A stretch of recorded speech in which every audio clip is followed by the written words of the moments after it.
Hi. Um, I was listening to a podcast this morning and I realized that those moments when I have shifted everything in my life, it wasn't necessarily just because I was unhappy. It's because I was bored. Light bulb moment. Yeah, so some backstory. I was listening to a podcast while I was getting ready for work this morning, and the podcaster was saying, like, oh, if you are unhappy or not satisfied with your life, with where you are in life, then here are, something like seven, you know how they do, 7 steps to make things better, blah, blah, blah. And she was playing these clips of different guests that she's had on her podcast. And as I'm listening to the guests, I'm just thinking back over my life and everything, and I realized like this moment, this aha moment. I was like, you know what, actually, I'm not unhappy.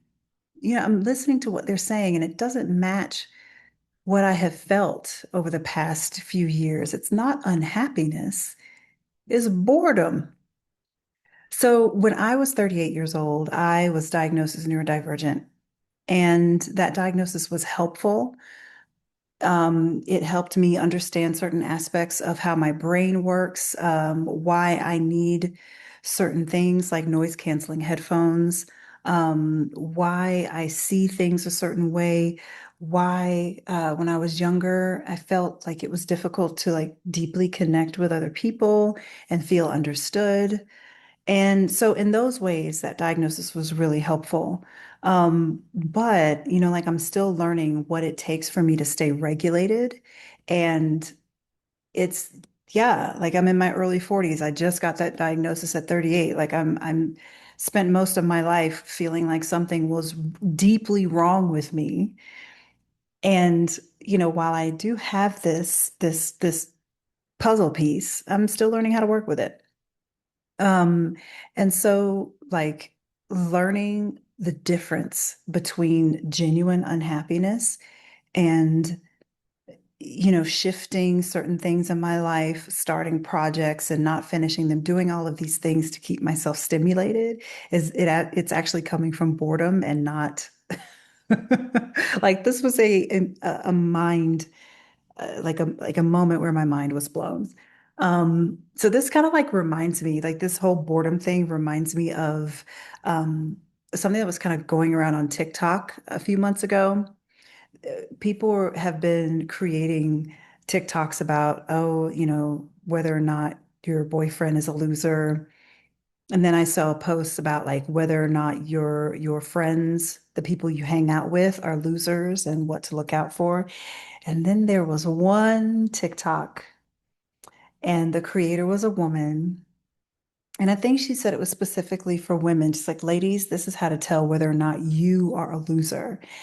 And she said, one of the things she said was, if you have nothing else going on in your life, if you don't have any hobbies, if you just go to work and come home and watch Netflix and doom scroll or whatever, then you're boring.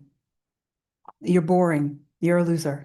And I was like, oh, it's like she really, I felt a little called out and I was looking back over like, so what is my daily routine? And I was trying to like going through things. I was like, well, I read and I do this and I'm racking my brain trying to like make sure that I'm not a loser, a boring loser. But it really kind of sparked something in me. And I tie it back to this neurodivergence, right? Like, not putting any sort of like moral failing on it or anything, or like the cool factor. It's just the real question is not whether or not I'm cool. The real question is, what am I doing to take care of my mind and body so that I stay regulated, you know? And I learned that for me, boredom is not harmless. For me, boredom is more destabilizing than unhappiness because when I'm unhappy, I recognize that feeling for the most part, and I can go in and create changes, create something that can get me back to homeostasis that may not make me like super joyful where I'm waking up smiling every morning, but I'm also not down in the dumps. It's about coming to a level of equilibrium or like a level of stability, right? Um, but for me, boredom is a little bit sneakier because I find that when I'm bored, I will pick a fight with someone. I become nitpicky. I become judgmental. There's an element of it that's destructive. And I don't know if you guys, if any of you that are like the five of you that might be watching this, if this resonates for you, but like that that need to dismantle something, to pick something apart, there's a level of sabotage there. And so, and what's worse is the desire to pick myself apart if I don't have anybody to point that energy towards. And that's a little terrifying, right? Um, so yeah, that's what I've learned about how boredom manifests in me. So at this point, I'm learning how to stimulate my brain enough so that I don't want to blow up my life just to get that hit of dopamine that I need, right? Or blow up my relationships or, quit my job and go do like I have to like rein it in. And this is the beauty. This is where medication comes in. This is where therapy comes in, right? Like you set up the scaffolding that you need in order to take care of that. But yeah, like this is when I realized that about myself, it was like, holy smokes, this kind of changes everything for me.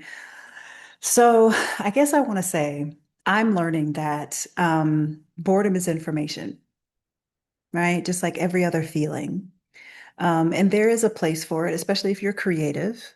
There's beautiful things that can come from a moment of rest or a moment of just like not having anything going on and sinking into that space.